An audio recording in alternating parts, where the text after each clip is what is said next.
Welcome to how to find your phone when it's lost. So in this video we are going to show you how to find your phone when it's lost. But before start of this video, I want you guys to like this video and subscribe to my YouTube channel.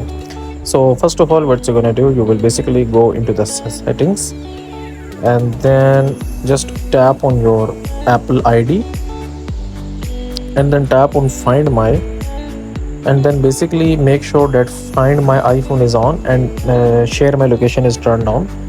Then go to this Find My app, and then here you can, what you're gonna have to do is just make sure that your location is turned on. So tap on devices, and then from here you can basically find your lost iPhone. And if don't, you can basically go to the Apple's contact page, and they will basically help you to find your iPhone. So that's it for this video, guys. If you find it useful, kindly like this video and subscribe to my channel, and I will meet you in the next video.